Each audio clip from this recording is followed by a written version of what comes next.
옛날에 근묵자 흙이란 말이 있습니다. 먹을 가까이 하느냐 너도 모르게 먹물이 묻기 마련이다. 이스라엘이 하나님을 멀리하고 세상을 가까이 하면서 자기도 모르게 세상에 미혹되었고 타협되었고 물들어갔습니다. 예레미야 2장 13절에 하나님이 이렇게 말씀하셨습니다.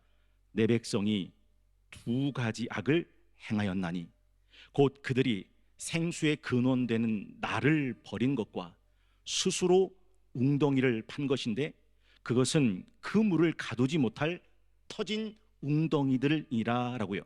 여러분, 이스라엘은 기원전 586년 바벨론이란 나라에 망하게 되었습니다. 세 번에 걸쳐 망하게 되는데 605년, 597년, 586년, 이것을 세계사 시간에는 바벨론 유수라고 부릅니다. 성전은 불타버렸습니다. 성벽은 무너져 버렸습니다. 예루살렘 성민들은 1000km 바깥에 있는 바벨론, 지금으로 말하면 이라크 땅입니다. 그 이라크 땅에 끌려가서 포로가 되었습니다. 우리나라 역사와 어찌 그리 닮았는지 모릅니다. 우리나라도 1905년 을사늑약에 외교권 박탈당했습니다. 1907년 정미칠 조약에 대한민국 조선 군대가 해산되었습니다. 그리고 1910년 8월 29일 경술 국지, 조선은 사라지고 일본에 합방이 되었습니다. 그러나 하나님은 이스라엘을 그대로 버려두지 않으셨습니다. 놀라운 회복, 치유, 구원을 약속하셨습니다. 우리나라가 1945년 8월 15일 광복했던 것처럼 오늘 본문은 바로 하나님의 회복하심과 치유하심과 구원하심을 보여준 최고의 환상입니다. 지금 에스겔은 바벨론 땅에 붙들려 있습니다. 근데 하나님이 그 에스겔을 찾아오셔서 놀랍게 이스라엘의 회복을 보여주시는데 오늘 본문 1절은 이렇게 시작합니다.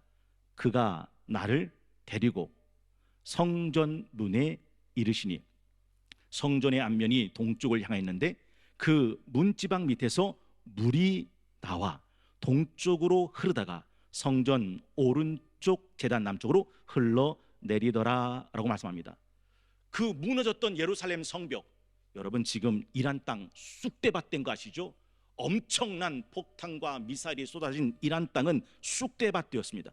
그와 마찬가지로 예루살렘도 그렇게 쑥대밭이 되었던 때입니다. 그런데 하나님이 그 예루살렘의 성전을 다시 회복시켜주는 환상을 보여주었습니다. 성전 문 지방에서부터 생명의 물이 흘러나와 계속 흘러내려가는 환상이었습니다. 성전은 하나님이 계신 곳을 말합니다. 여러분은 살다가 지치고 힘 빠지고 그리고 마음이 무너질 때 어디에 가서 누구에게 위로와 평안을 얻으십니까? 물론 좋은 시간, 좋은 곳, 좋은 식사, 좋은 사람들을 통해서 우리는 위로와 회복을 얻을 수 있습니다. 그러나 진짜 우리를 회복시키는 것, 진짜 우리에게 소망과 평안을 주실 수 있는 것은 하나님을 만날 때뿐이다라는 것을 잊으시면 안 됩니다. 왜냐하면 인간은 하나님이 하나님의 형상대로 지은 존재이기 때문에 그 인간은 하나님을 만나지 않고는 세상 무엇을 다 가져도 마음의 위로와 평안과 소망을 간직할 수가 없다라는 거죠. 여러분 한번 생각해 보십시오. 물을 떠난 물고기가 어디서 자유할 수 있겠습니까?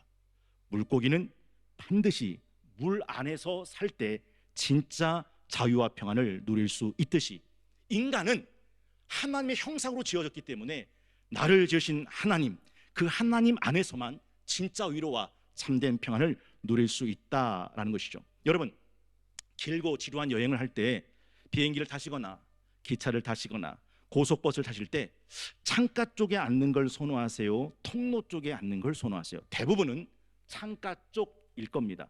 왜냐하면 그래야 창가 쪽에 앉아야 창문 바깥으로 펼쳐지는 풍경과 장관을 바라보면서 그 긴 지루한 여행을 견딜 수 있게 된다라는 거죠. 성전이 왜 중요한가? 하나님이 왜 중요하신가? 성경은 하나님은 자녀들을 예언하게 하고 젊은이들을 환상을 보게 하고 아비들은 꿈을 꾸게 하신다라고 말씀하십니다. 여러분, 제가 자주 사용하는 낭중지추라는 말 있죠. 주머니 속에 송곳은 주머니에 갇히지 않고 반드시 주머니를 뚫고 나온다. 낭중지신. 믿음은 어떤 환경과 조건과 현실에 갇히지 않고 반드시 그걸 뚫고 나오게 만드는 것이 믿음이다라는 것이죠. 오늘 본문을 보십시오.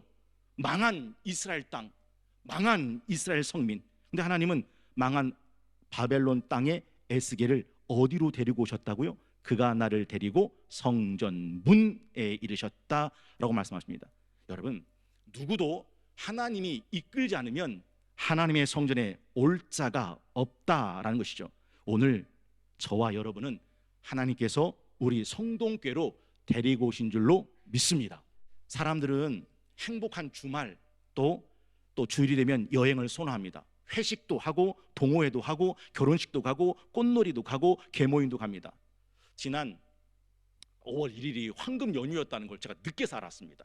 5월 1일이 노동절로 법정 휴일로 정했다면요. 그러니까 금요일 쉬어요. 그리고 토요일 쉬어요. 그리고 일요일 쉬어요. 그리고 월요일 쉬어요. 그리고 5월 5일 어린이날까지 쉬어요. 이 5일이 황금 연휴였답니다. 그래서 사람들이 교회 텅텅 빈 거 아십니까? 왜요? 여행 가자라는 거죠. 여러분, 정말 그 여행이 여러분의 평안이 되셨습니까? 여러분은 어떠신지 모르겠습니다. 성경 속에는요, 참 많은 군상들이 있습니다. 그런데 하나님이 유독 사랑하신 사람이 이새의 아들 다윗을 만나니 내 마음에 합한 자다. 여러분, 사실요, 다윗이란 인간은요 그리 존경할 만한 인간이 아니에요.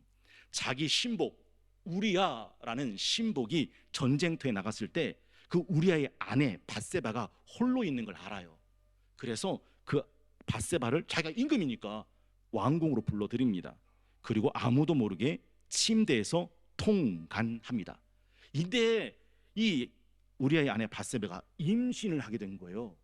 그래서 다윗은 이 사실을 숨기려고 자신의 신복 우리아 장군을 적장 한 가운데 내보내서 쥐도 새도 모르게 죽여버립니다. 이게 다윗이 한 일이었습니다. 그런데 하나님은 이새 아들 다윗을 만나니 내 마음에 합한 자다라고 말씀하시는 겁니다. 도대체 뭐가 그 다윗을 하나님의 마음에 들게 했을까? 물론 여러 가지 이유가 있어요. 그 중에 하나가 이 다윗은 그 무엇보다 하나님 계신 성전을 사랑했다라는 것이죠. 시편 27편 4절에 보면 놀라운 다윗의 소원이 들어 있습니다. 내가 여호와께 바라는 한 가지 일, 그것을 구하리니. 여러분, 다윗이 뭘 바랬는지 보세요. 곧 내가 내 평생에 여호와의 집에 살면서 여호와의 아름다움을 바라보며 그의 성전에서 사모하는 그것이다. 여러분, 이게 하나님 마음에 합했다라는 게 여러분은 느껴지십니까? 남진 장로님이 계시죠? 그 남진 장로님이 불렀던 님과 함께라는 노래, 뭐 어르신들은 다 아실 거예요. 저 푸른 초원 위에 그림 같은 집을 짓고 사랑하는 우리 님과 한 100년 살고 싶어. 그런데 이 가사 중에 이런 가사가 나와요. 멋쟁이 높은 빌딩 으스대지만 유행 따라 사는 것도 제멋이지만 반딧불 초가집도 님과 함께면 나는 좋아, 나는 좋아. 님과 함께면 님과 함께 같이 산다면. 요즘은 결혼도 뭐 사랑 보지 말고 다 스펙 따라 하죠. 조건, 재력, 학력, 직장을 본다고 하는데 글쎄요, 나는 당신만 내 곁에 있으면 나는 누구도 부럽지 않아. 나는 가난하게 살아도 반딧불 초가집이라더라도 당신과만 함께 있다면 나는 최고로 행복한 사람이야. 이런 사람과 결혼하여 산다면 재력, 학력 이런 거 본 사람은 절대 누리지 못하는 인생의 진짜 행복을 맛보는 거죠. 다윗은 지금 하나님, 내가 한 가지 일, 그건 내 평생 하나님 집에 살면서 시편 27편 4절 여호와의 아름다움 바라보며 그의 성전에서 사모하는 그것입니다 라는 이 마음을 하나님이, 여러분이 하나님이라면 어떻게 받아주시겠냐라는 것이죠. 우리 교회 들어오실 때 예쁘게 가꾸어진 화단을 보셨는지 모르겠습니다. 거기에는 이런 글귀가 새겨져 있습니다. 성동 꿈꾸는 교회입니다. 보셨나요? 안 보셨어요? 아니, 그러면 뭘 보고 들어오신 겁니까? 성동 꿈꾸는 교회. 성동교회에서 세상은 줄 수 없고 세상이 알 수 없는 그 놀라운 꿈을 꾸시고 성동교회에서 그 꿈을 이뤄가시는 저와 여러분, 우리 성동교회가 되실 수 있기를 주의 이름으로 축원합니다. 여러분, 두 번째, 이 스며 나온 생명의 강물은 점점 흘러들어가서 더 넓어지고 깊어졌다는 사실입니다. 처음부터가 아닙니다. 우리나라 말에 시작이 반이다라는 말이 있습니다. 여러분이 오늘 나오신 이 성동 가족 꽉 찬 주일의 이 시간, 이 예배가 하나님의 은혜의 강물에 충만하게 잠기는 바로 그 시작점이 되실 수 있기를 축복합니다. 하나님은 시작하게 하시면 실패하는 법이 없으시다라는 것이죠. 하나님의 시작은 반드시 그 영혼을 구원에 이르게 하는 능력이 됩니다. 여러분, 그래서 이사야 66장 9절에 여호와께서 이르시되 내가 아이를 갖도록 하였은즉 해산하게 하지 아니하겠느냐. 네 하나님이 이르시되 나는 해산하게 하는 이인즉 어찌 태를 닫겠느냐 하시냐. 하나님이 임신시켰는데 하나님이 해산케 하지 않으시겠냐라고 말씀합니다. 빌립보서 1장 6절도 이렇게 말씀하죠. 너희 안에서 착한 일을 시작하신 이가 그리스도 예수의 날까지 이루실 줄을 우리는 확신하라. 그래서 예수님을 알파와 오메가라고 말씀하시고 시작과 끝이라고 말씀하시고 처음과 나중이라고 말씀하십니다. 오늘 본문에 에스겔은 그저 성전 문지방에서 스며 나온 걸 볼 뿐이었습니다. 그리고 흘러가는 것을 볼 뿐이었습니다. 그런데 점점 에스겔은 그 물에 자기 발을 직접 담급니다. 처음엔 발목, 다음엔 무릎, 그 다음 허리, 그 다음 가슴, 온몸이 충만하게 잠기게 됐다라는 것이죠. 저는요, 오늘 여러분이 어떤 이유로 오셨든 그 이유를 불문하고 이 시작이 우리 삶과 가정과 영혼을 모두 살려내시는 주님의 생명강에 흠뻑 잠기는 복된 시간 되실 수 있기를 주의 이름으로 축원합니다. 여러분, 시작된 건 하나님이 여러분의 인생 속에 끼어들어오셨고 책임지신다라는 뜻이죠. 오늘 이 마음 생각하면서 우리 이 찬양 함께 부르기 원합니다. 시작됐네.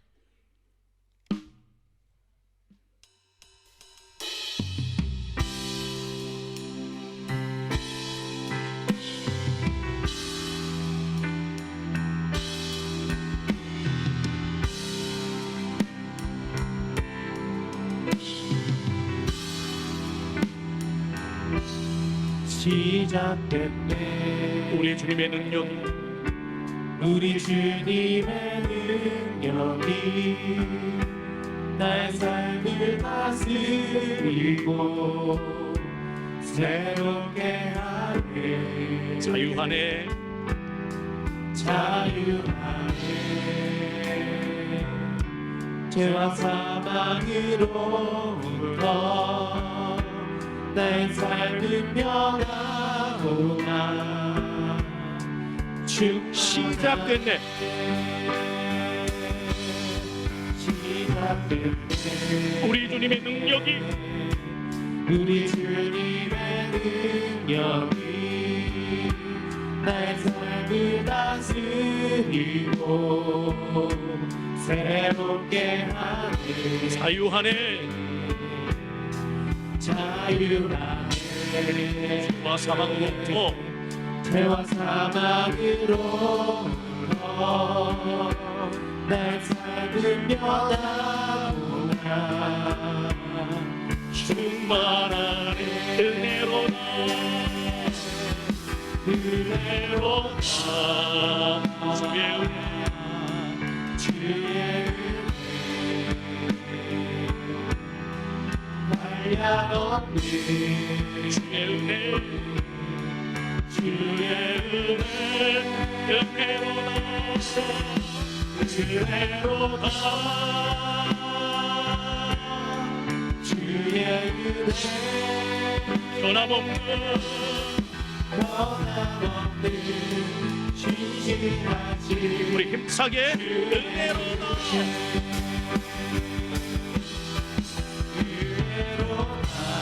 주의 은혜, 주의 은혜 한량없는 주의 은혜, 주의 은혜 은혜로다.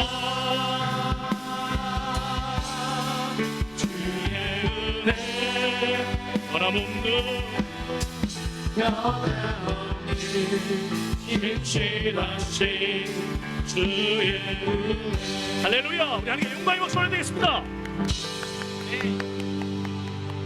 여러분은 이 성경 본문이 생명의 강물이 흘러들어가는 곳에서 무슨 일을 일으켰는지도 기억하십니까? 그 생명의 강물이 흘러들어가는 곳마다 치유, 회복, 생명의 역사가 일어났습니다. 흐르는 물은 강이 됩니다. 그 강 좌우가엔 생명나무들이 자라기 시작합니다.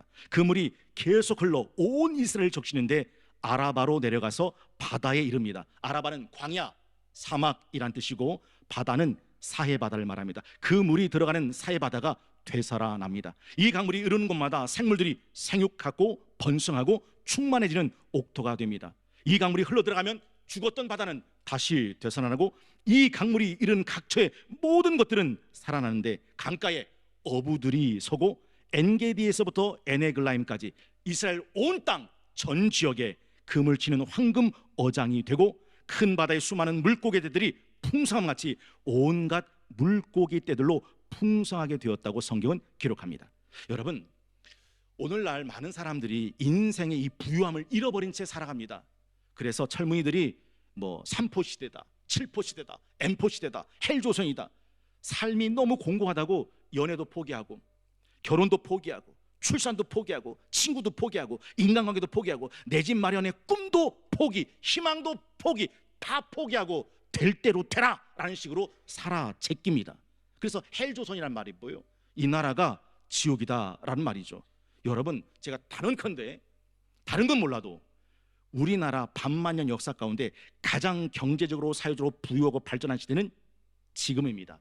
지금처럼 부유했던 적, 지금처럼 번성했던 적, 지금처럼 잘 살았던 적은 이 땅에 없었습니다. 그런데 어떻게 하다가 온통 부정적이고 비관적이고 냉소적이고 불평불만 부정적인 생각에 꽉 사로잡히게 됐는지 정말로 통탄할 일이 아닐 수 없습니다. 여러분, 머릿속에 이 부정적인 생각을 여러분은 가만두십니까? 아니면 그것을 깨끗한 생각으로 바꿔내십니까? 성경에서 하나님의 말씀을 이렇게 말씀합니다. 하나님의 말씀은 살았고 운동력이 있어 좌우의 날이 선 어떤 것보다 예리하다. 그 말씀은 사람의 영혼을 소성시키며 우둔한 자를 지혜롭게 하며 그 마음을 기쁘게 하고 그 눈을 밝게 하신다라고 말씀합니다. 그 물이 성전의 주인 되시는 예수 그리스도이심을 성경은 우리에게 가르쳐줘요. 여러분, 예수님께서 하신 말씀 기억나세요? 수고하고 무거운 짐진 자들아 다 내게 와라. 내가 너희를 쉬게 하리라. 누구든지 그리스도 안에 있으면 새로운 피조물이다. 이전 것은 지나갔으니 보라 새것 되었다. 나는 포도나무요 너희는 가지니 너희가 내 안에 있으면 열매를 많이 맺고 내가 이것을 너희에게 이르는 것은 너희 안에 내 기쁨이 충만하게 하려 함이라. 나는 양의 문이다. 도둑이 오는 건 빼앗고 죽이고 멸망시키는 것뿐이나 인자가 온 것은 내 양으로 하여금 생명을 얻게 하되 더욱 풍성히 얻게 하려 함이라. 그래서 예수님을 가진 자는 전부를 가진 자라고 성경은 우리에게 가르쳐 줍니다. 여러분, 요한복음에 보면 수가성 여인에 대한 이야기가 나와요. 이 여인은 모든 꿈과 소망이 한순간에 무너져버린 사람입니다. 인생 자포자기하며 살던 사람입니다. 그래서 사람들이 무서워서 아무도 찾지 않은 정오, 중동의 그 뜨거운 뙤약볕에 우물가에 물을 들어옵니다. 근데 거기 우물가에 그녀를 기다리고 있는 예수님이 계셨습니다. 예수님이 인자한 말씀을 하시죠. 여인아, 내게 물 좀 줄 수 있겠느냐. 그때 이 사마리아 여인은 원래 상처가 많은 사람은 말이 세거든요. 여러분, 말을 건넸는데 정말 세게 말한다, 무례하게 말한다, 그러면 이렇게 생각하면 말해요. 그 사람은 살면서 상처를 많이 받은 거예요. 그래서 그 자기 방어 기제로 말을 세게 하거든요. 이 여인이 그랬어요. 당신이 유대인이고 나는 사마리아인인데 왜 나한테 물 달라고 하십니까? 쏴붙였어요.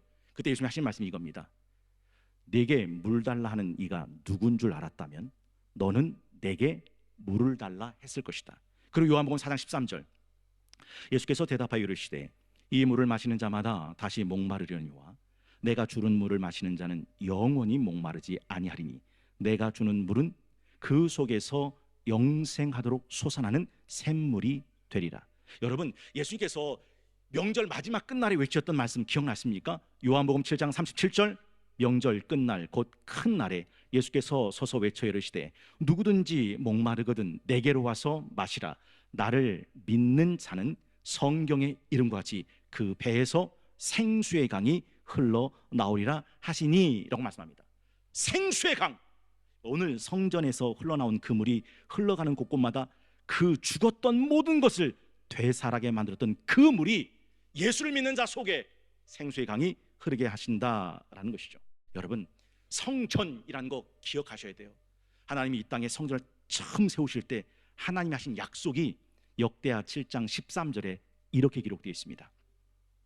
내가 하늘을 닫고 비를 내리지 아니하거나 혹 메뚜기들에게 토산을 먹게 하거나 혹 전염병이 내 백성 가운데 유행하게 할 때 내 이름으로 일컫는 내 백성이 그들의 악한 길에서 떠나 스스로 낮추고 기도하여 내 얼굴 찾으면 내가 하늘에서 듣고 그들의 죄를 사하고 그들의 땅을 고칠지라. 이제 이곳에서 하는 기도에 내가 눈을 들고 귀를 기울이니 이는 내가 이미 이 성전을 택하고 거룩하게 하여 내 이름을 여기에 영원히 있게 하였습니다. 내 눈, 내 마음 항상 여기 있으리라. 우리 성동교회는 그렇게 1908년 3월 1일 김길철 성도님이 장성권 성도의 전도를 받아서 예수를 믿고 청원면 사주면 농촌리에 세워진 교회입니다. 118년이 되었습니다. 우리 성동교회 찾아오신 여러분을 진심으로 축복하고 여기서 흘러나오는 생수의 강물이 여러분의 가정과 자녀와 인생을 살리는 생명의 강물이 되실 수 있기를 축복합니다.